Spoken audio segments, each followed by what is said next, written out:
prices for all of Eglin Phase 1. We got a bid price for our elevated storage tank, so we're seeing higher construction costs. Did you say a good price for the? Bid prices. We have hard numbers for all of Eglin Phase 1. We now know what it's going to cost. So now we can do that assessment of where we really sit versus what we got to build, what money we borrowed, and what we have in the bank. So that's the reason to do an overview and start thinking about it as we head into budgeting, which is going to be here before you know it. So what we're going to do is I'm going to run through some slides, and then we've got a handout with some numbers on it. We're going to go over that, and that'll kind of give you the picture of where we think we're at. So really, there's Rob. So what are the projects that? This won't. The handout's just going to be the numbers. So what are the projects we're concerned about? Obviously, the big Eglin reuse project, about $14 million of that's our share. Those numbers are on the handout check. Yeah, the numbers are there, not in that. Yeah. But they're on there. Obviously, our tank at Elevate Navarre, $4 million. That's a hard bid. That one, you see that one going up right now. Martini glass, right? Yeah. They were making great progress, and then it slowed down, and It's halfway built. yeah. Well, that's what I thought, it says bid up there. I mean, we've let that contract, right? You know what I mean? It's a bid number. It's a hard number. Yeah. It's not an estimate. All the numbers below it are estimates at this point. So you can see there's like about $11 million of projects there that are just estimated at this time. We have not bid yet. So those are the projects that comprise what we thought we were needing to build when we got the loan from Ameris. So we think of that as it's kind of our 5-year CIP. So as you can see, $29 million worth of construction costs, and we borrowed 19. So the difference has to be made up somewhere. 399 connection, what is that? So that is a connection to a Fairpoint line at the kind of the west end of our system near Edgewood on 399. It'll essentially be like a booster pump station, right, Phil? Why are we doing that? That's not part of the other phase. It's where not a freeze gets. Okay. Yeah, not a Fairpoint project. It's the So that's connection to our system. Water connection. That's Yes, correct. water connection to our system. It's not an Eglin project, it's just. Nope. Yep. Yeah. No. I mean so those projects, only the Eglin is 14 million is part of Eglin. All the others are essentially water projects, and then you have the operations building at 5 million. So that's why go ahead, Joe. No, I just want to make sure it's clear in my mind. So the master booster transmission line goes from where? We have a slide on that. We're going to go over, Okay. so we're going to kind of, and that's why we're going to kind of go over, what's in these So projects. If we're clearing our mind, so I remember saying, or did you say that there was enough space for a ground tank at Elevate after they had, The original plan was to put a ground storage tank there. and we didn't have area? We had area, but It also had to do with They made you build. The negotiations with the What's difference in developer. that price? I guess, like Half half, that number. about half. yeah. And there's no real benefit to going up, right? I mean, it's not like, because you still gotta pump it up Yes, to get there any is kind a of gravity benefit. out of it. There is a benefit for it being there. Is there? Pressure. Correct. That's what I was wondering, because you still gotta get it up there, so. Okay. Thank you. So those are the projects that are we're concerned about. Wanted to kind of David's on his way. Wanted to kind of go over the history real quick of the Ameris loan. In 21, this thing started out, was thought to be around 24 million. The solicitation that went out in December of that year was for 17 and a half. Fast forward to May of 22, when the loan agreement actually got signed, it was for 19.5. So just this past May, we started making the principal and interest payments. Those are $121,000 a month, so it's pretty sporty. And then next May 25, we'll have to draw the entire balance down, and we just can't earn more than 3.51% on that money when we park it somewhere. But as you'll see when we go through these numbers, we'll spend through that pretty quickly. So that's just kind of a little bit of how we got there on the loan. Wanted to run, for some of the board members that maybe aren't familiar with some of these projects, wanted to run through just real quick. This is the Eglin Phase 1 project. As you can see, the green square. Let's see if I can get my green square here. That's the wastewater treatment plant location. We'll have an intermediate pump station there as part of the project, and then you can see the purple route through Navarre, under East Bay, and up into the Eglin property, which is, we call that Phase 1B, and then once you go on Eglin property, and then the ribs, we call that Phase 1A. I think everyone's pretty familiar with that one. This is just a schematic of our franchise area with our major water components. The master booster pump station and tank go right around here, the intersection of 87 and 98.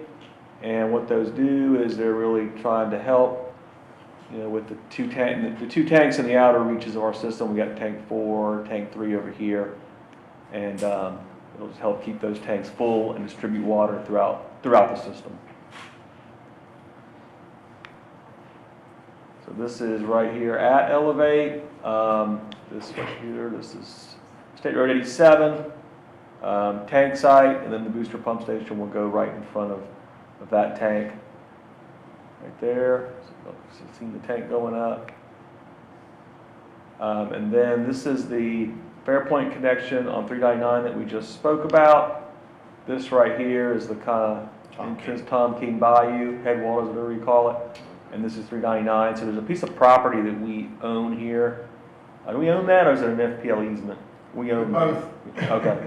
Well, that makes sense. So what's that north-south road there? That is Paso Guibaves.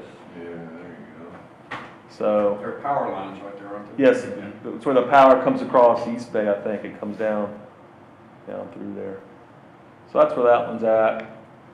Then I wanted to show a site plan of our ops building. This is the existing building right here.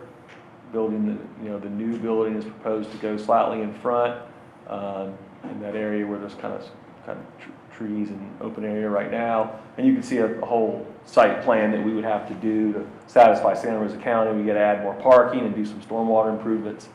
But this would be a really good project for our operations staff here. So we talked a lot about the kind of the reimbursement schedule on the Eglin project. I wanted to kind of hit on that. It's kind of convoluted. So we're going to be talking about kind of that cash flow and the money going back and forth. So we'll just hit the highlights on that. So before we did anything with the project, the county spent about $1.7 million to get this thing going. A lot of that was, I think, money they had to spend to get the lease and some of the easements. Initial engineering maybe. We owe 56% of that amount, and we have not paid that yet, so that's figured into these numbers we're going to show you. Kind of the overall split on our reimbursement for phase 1 is 56-44. 56% is Holly Navarre, 44% of those costs are county. And that's based on is the peak flow being contributed to those ribs for each entity. So Peak flow through the pipe. yeah, from each entity, from Navarre Beach and from us. So when does the county pay us? So they pay their share of phase 1 on the date of connection, or, and this is the language in the agreement, 10 years from the date of the existing effluent permit, which we believe to be, I believe, 2030. So we feel that the county will pay their share most likely in the third or fourth quarter of 2026. We would get, and what I'm saying by that is they'll make their connection, phase 1B, actually they'll be done with phase 2 and we'll be online, and they'll make that reimbursement to us. So we'll be operating the Eglin project Before, because their phase 2 may not necessarily be done. And correct me if I'm wrong, Phil, we can operate it without that pump station being Oh, yeah. fully operational. And the total cost of phase one It's gonna come up here. Yeah. is, okay, all right. Well, it was on one slide you missed, that it's gonna come up. Well, no, it was broken down into 1A and 1B, and I was trying to figure out. how Our much- share is around 14.2 million, construction. That's phase 1B. Phase 1 was 4.029, phase 1B is 17 million. No, that's the total. We Yeah, get the about total. 280,000 back on 1A and Right. 7 million back on phase 1B, but all that's gonna be. Okay. And then when the county connects, they'll have to share in the operational costs at the same split, so that'll be something we'll have to work out internally. We also have a When you grant. say shared cost, you're talking the plant operation, No, for, transmission line only? Pump, well, it'd be the pump station too. Power cost, Power cost, it would be any cost related to operating and maintaining that entire system. Yeah, Okay. From the pump station, shouldn't be hard. from the pump station, all the way through Eglin, through do the the ribs. roads. Quarterly, annually, come up with a number. Does it matter whether they're gonna, have they decided to send us treated or untreated? Do we care? Does it matter in the costs? Well, it's gonna be treated initially. If they wanted to send us untreated, it would require a much different agreement. I remember at one point they were talking about that. They still are talking Okay. about that. All right. So yeah, we got a grant for 2.6 million. Requested an extension on that through October of next year to draw that down. The counties do a portion of this, you know, they're our project partner. So they'll get a portion of that grant reimbursement. And then the way our reimbursement has worked is as we receive invoices from the contractor, we're able to essentially pay 60% of that amount, and 40% would come from the grant. So we draw down the grant as we spend our money, you know, at that ratio. Real quick, this will answer some of the questions about the cost breakdowns between us and the county and show kind of some of the totals. And this is with the benefit of having these bid numbers now. I'll just jump down to the total first. You can see about 23 million, a little bit, almost 15 million is our share, county about 8 million. You know, it starts with some of these initial upfront costs, like I mentioned, the 1.7 million. You start getting into some of the easement costs, engineering costs. Phase 1A, you can see the 4.8 million. That's what L&K is just completing. 4.5 million of that's our share. Phase 1B, which we just bid, was 17.3. And there you see the breakdowns on both the pump station and the pipeline portions of the work.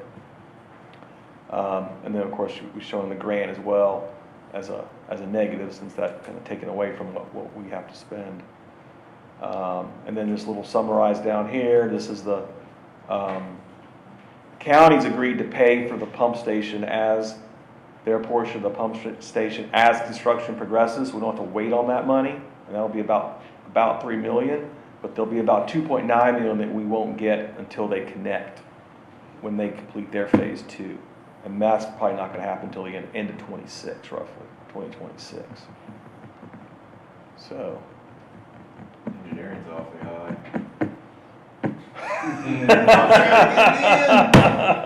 I don't get bid in that engineering zone. I'll take it where I can get it. Yeah. That's mostly Jacobs. That's all Jacob. There you go. So I think at this point, yeah, I think we want to hand out, we'll look at some kind of detailed cost figures and cash flow to kind of show you where we're headed and what we're thinking here. Monthly, 20,000. Well, I'll take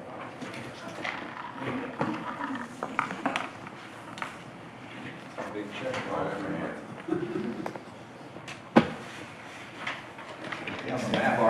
Yeah, there's a lot of, A lot of numbers on this sheet. Monopoly. Right. Unless you really want to dive in, that second one, you need to set aside. You really want to put yourself to sleep. Right.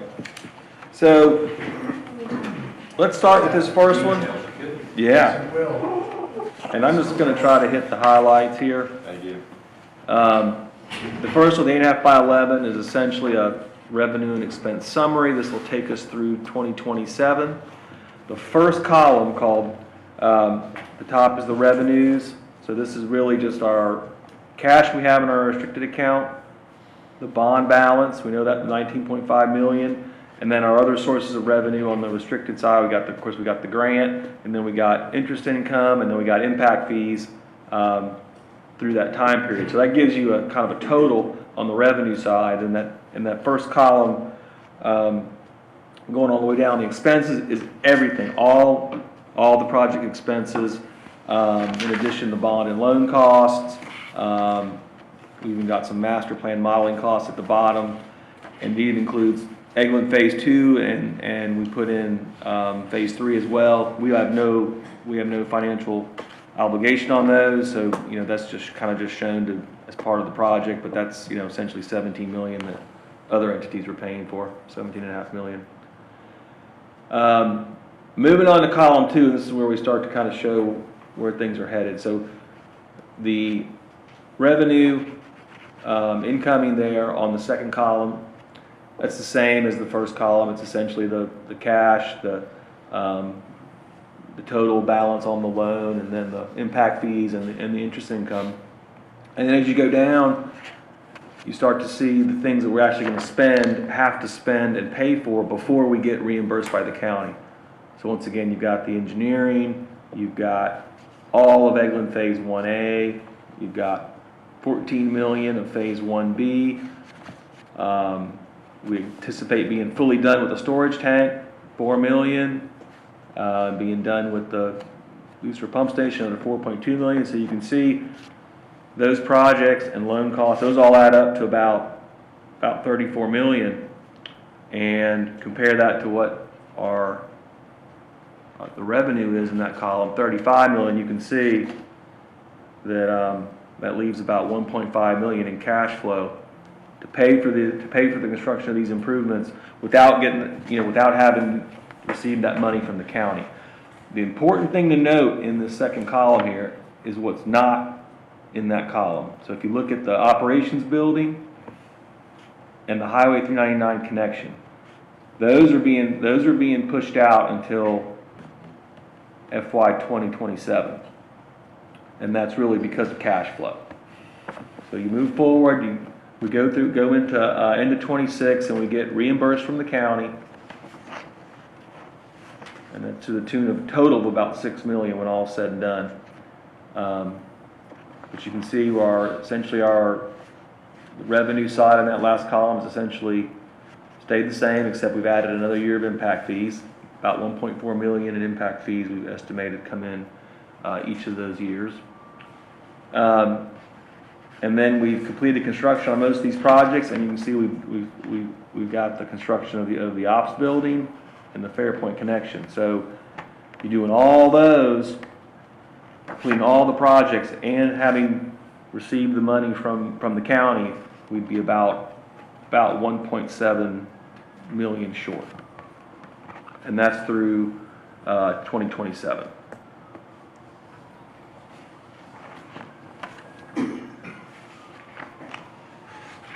So, and then the backup to that, if you go on, and we'll just hit this one kind of quick, the 11 by 17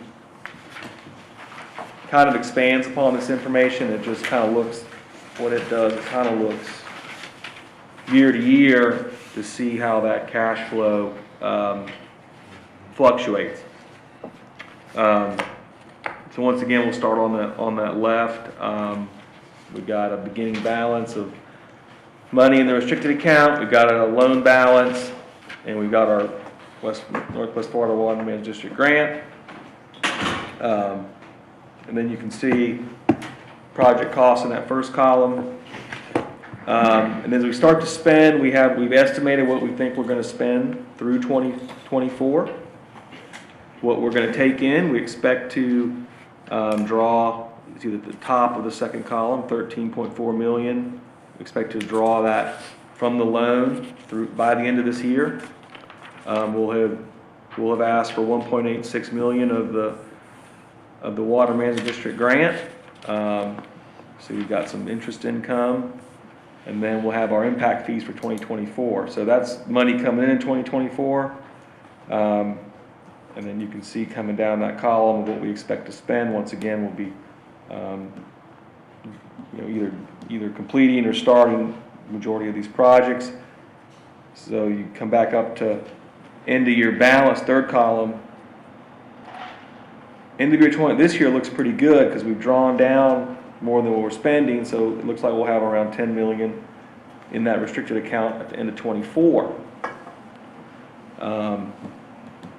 The end of 24, the bond balance will be around 6 million. So you see we had spent 13 million through 24, so we have about 6 million left to spend in 25. And then coming down on the expense column, the costs in Eglin Phase 1B really start to hit. You see 13 million of costs there. Majority of the master booster pump station, 3.7 million, gets constructed in 25. I'm sorry, 11 million gets spent on the pump station in 25. So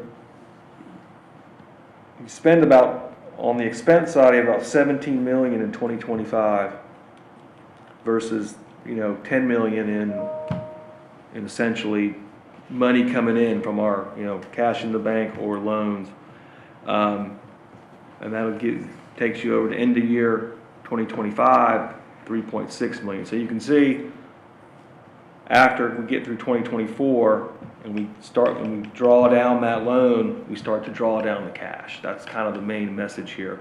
And what this top line shows, working from left to right, is kind of the end of year cash balance for each of those years, and how quickly it goes down once we expend that loan. You can see end of year 2025, about 3.6 million would be the balance. Go through 2026, it goes down to about 1.5. And then what happens after 26, we figured in, we do get the county reimbursement. So we get all the money back from the county. We're counting that in early 27, essentially, for the purposes of this exercise. But then we've also shown, we pushed those last two projects out to 27. $5 million on the warehouse, $1 million on the Highway 399, the Fairpoint connection. So those coming on, constructing those in 27,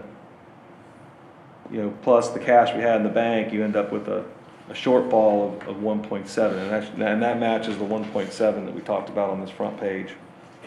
It's kind of an overall number of kind of how short we would be to deliver all these projects. So that's kind of a very quick run through. Any kind of questions on those numbers?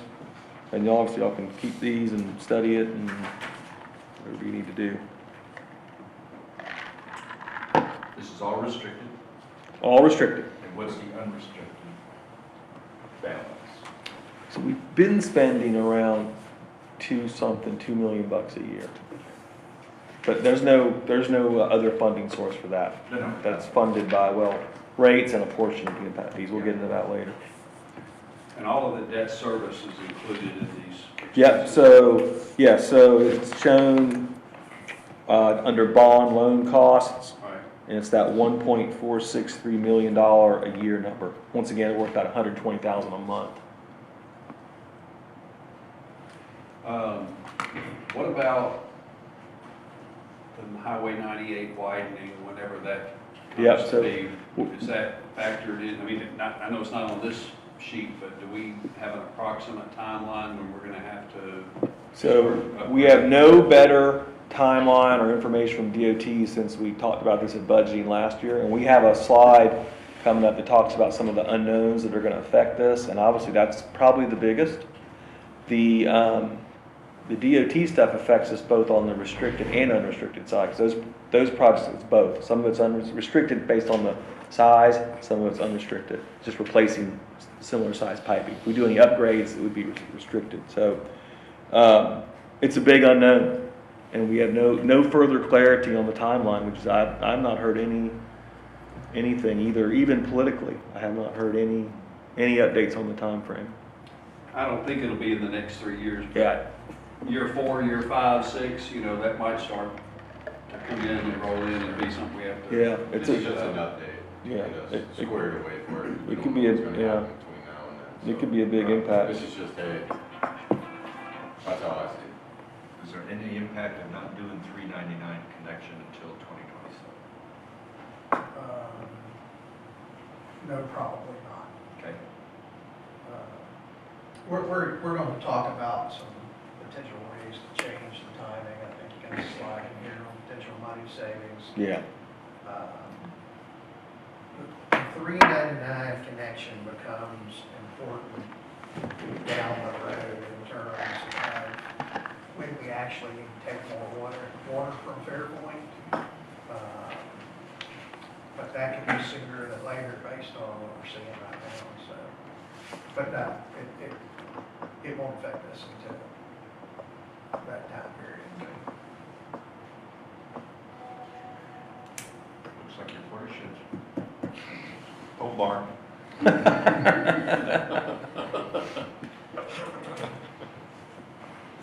all right, let's, move on. And Mark had a good, tie-in here.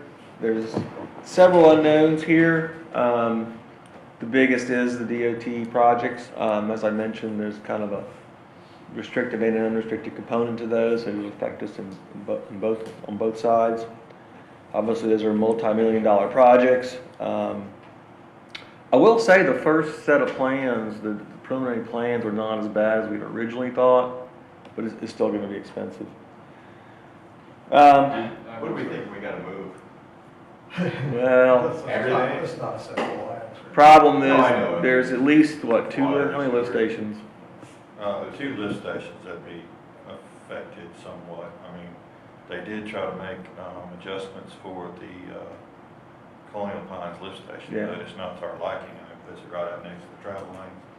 So, I mean, it's close to travel lanes now. Yeah, it's At the two, end of the day, though, there's been multiple preliminary layouts for both sides of 98 down there. Yeah. And never once has what they built corresponded to any of those layouts. You know, the improvements made to date are in response to emergencies that occur and accidents and, deaths. And I have no doubt that it'll change again before construction occurs.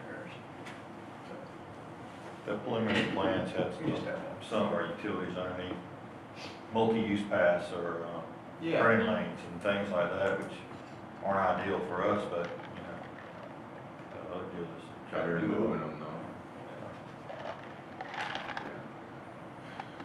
Use your block off those lanes. Did we ever find out from Gulf Breeze how well they worked with them in there and what it cost them to move?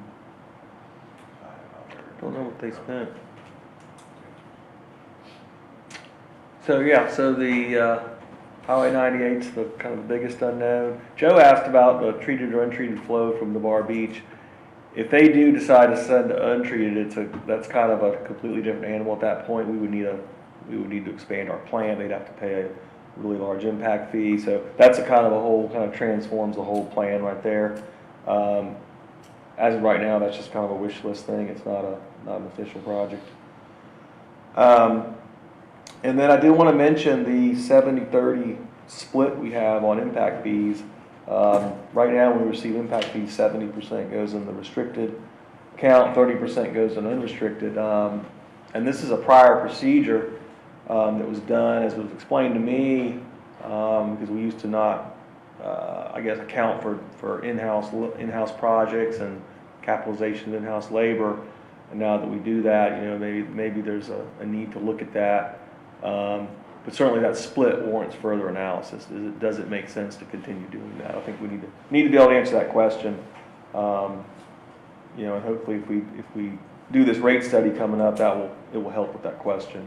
Is that outside industry standard? Is that what you're saying, or just need to read? I would call it somewhat outside industry standard.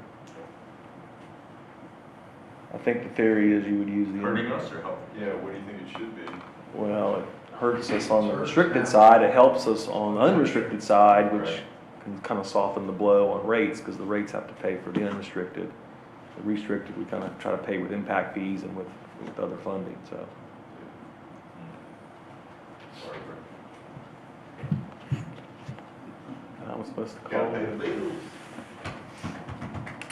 It's all the same money, huh? Yep. That's all it says. Eventually.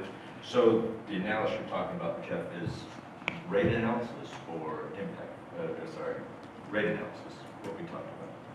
Well, all of the above. So if we end up doing the scope of that rate study was to look at rates and impact fees, and this is this 70-30 split, he can certainly look at that as well and provide feedback on that. That's what we're thinking.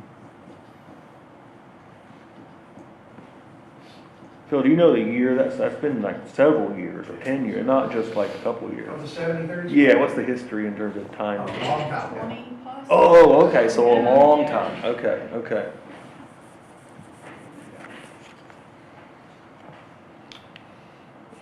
And then just mention real quick the unrestricted side. We're not really diving into that too much today, but there's some unknowns there too that could come up.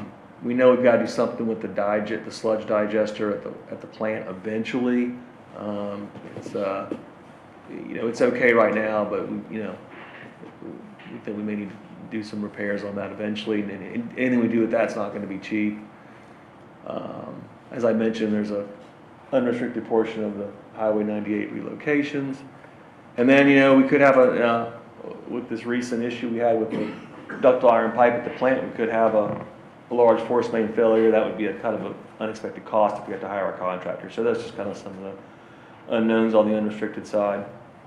Other than that, we've been managing the unrestricted side pretty well. I think we kind of know about what we've been spending each year on those different categories. So shouldn't be too many. With the digester, doesn't that become more of a question about the county picking up their beach flow? Well, yeah, I mean, if that project happens, we may look at that as well, but They can certainly help us out. yeah. I mean, take advantage of it, force their hand a little bit like it was, but without, tipping our hand. Yeah. That's kind of what I was thinking when I heard that the beach was possibly putting out feelers to see if we would. Take the untreated. Yeah, get rid of that. Gotta be smoke rates anyway, so yeah, that's a possibility. That's just a thought I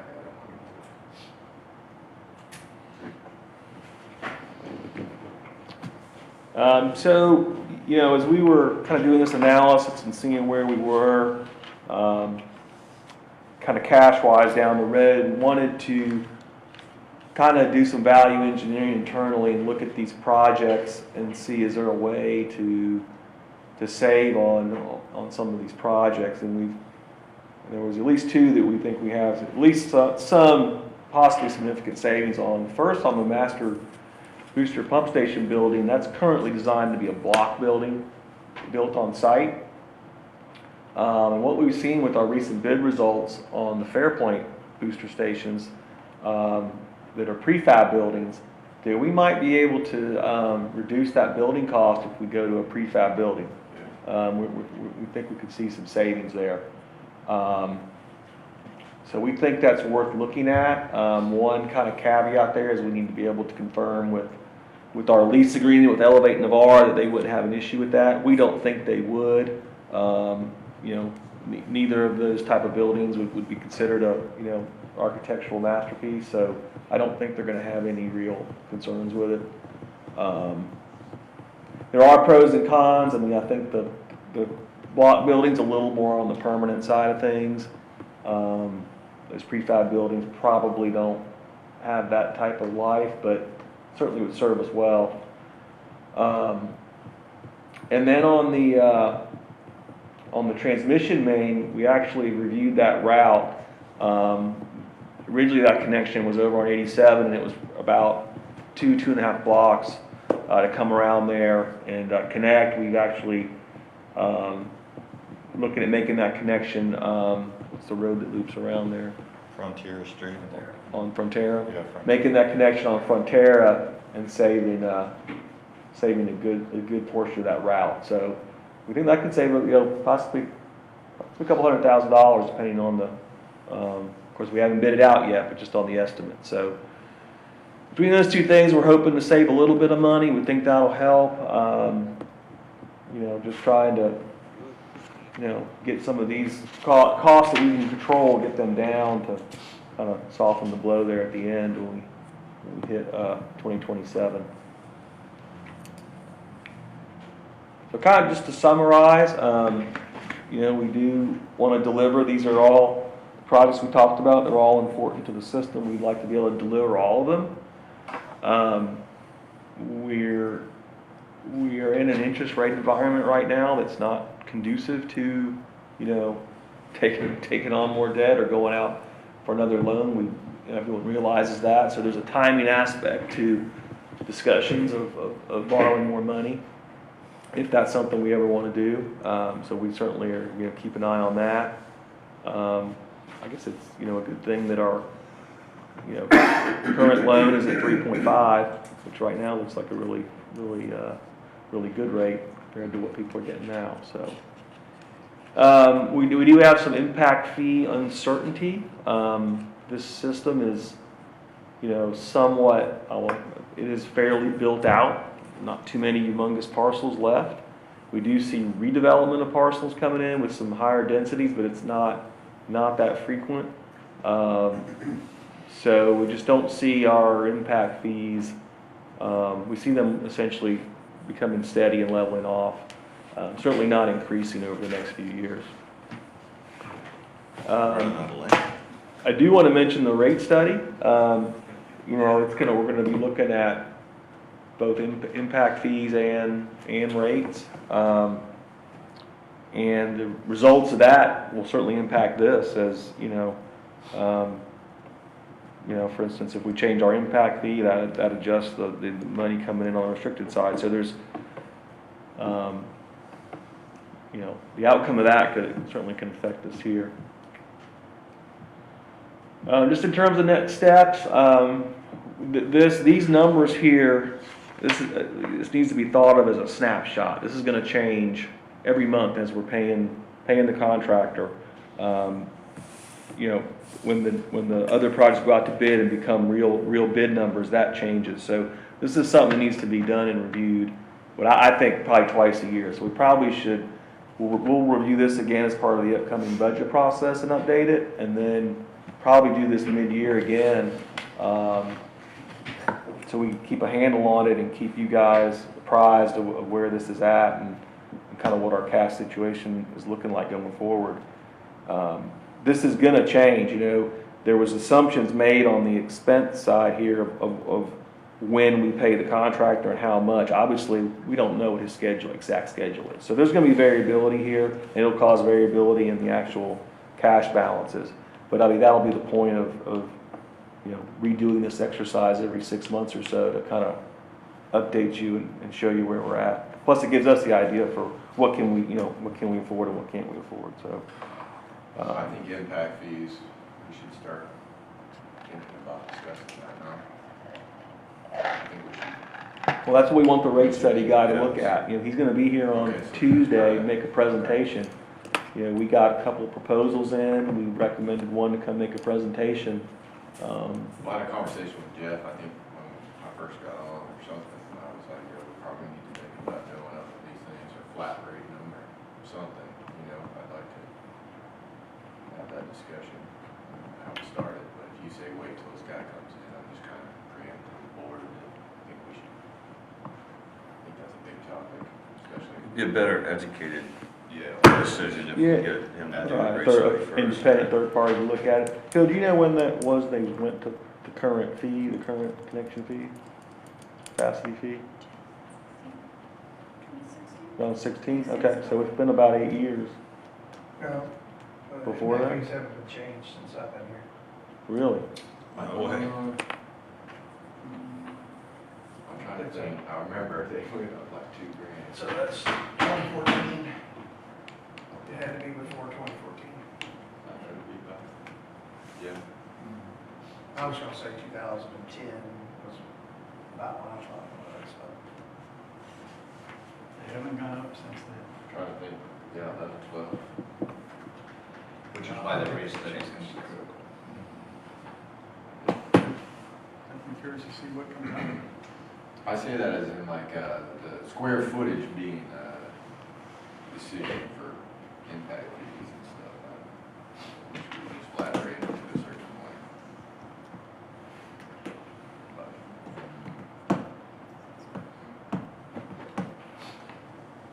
Do we know about what percentage of our current impact fees come from residential versus commercial? I don't have that. That's a good I mean, question. we can tell you that. I was just looking for a ballpark, is it 50/50 or 70/30 or?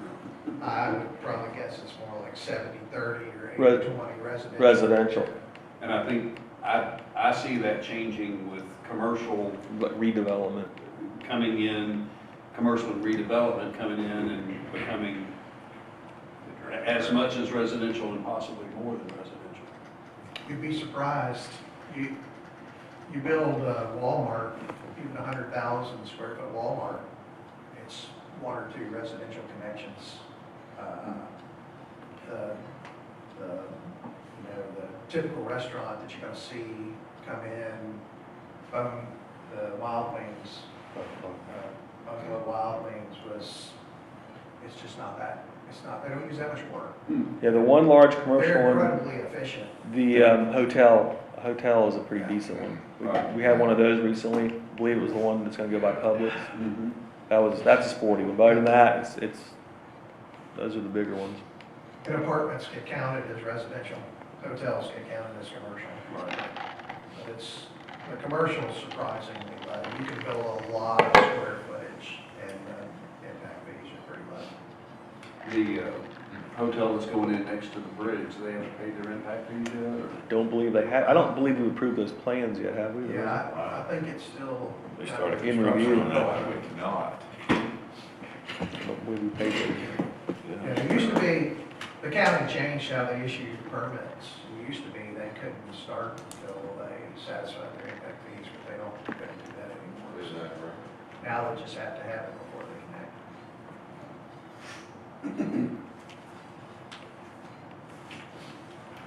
So they earn the interest on the money instead of us.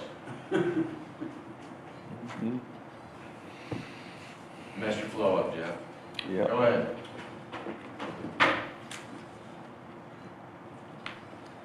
What else? Any other questions on these projects, on the funding? Thoughts? Pretty thorough. We plant money trees. Yeah. We need a couple. Yeah. We need a couple. These are gigantic projects, so at some point, we're gonna start living off of what we build.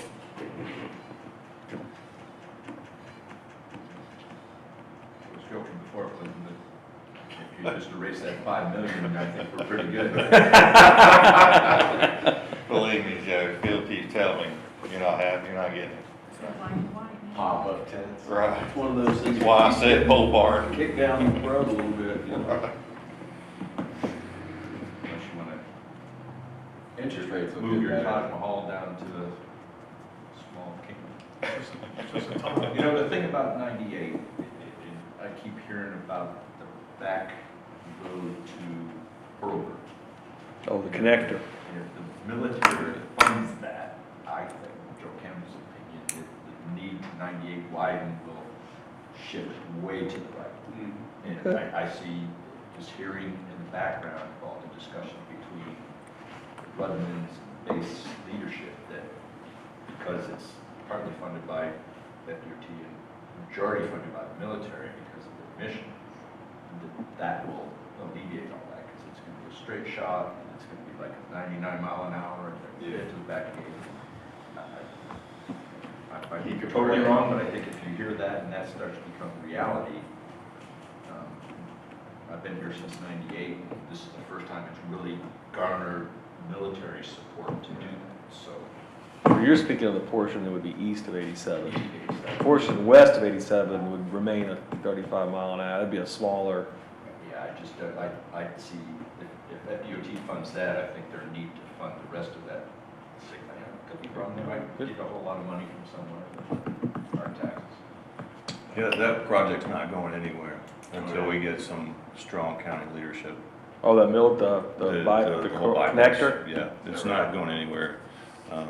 We had a conversation with Don Gates, who's running for Senate. He says, until the county puts some skin in the game and gets involved and starts making some noise, nobody else is Yeah. gonna jump in. Nobody's gonna fund that whole thing. It's gotta be funded by the county, or at least mostly by the county.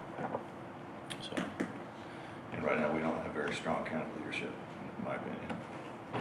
You're talking the road, Calabash Sea connector.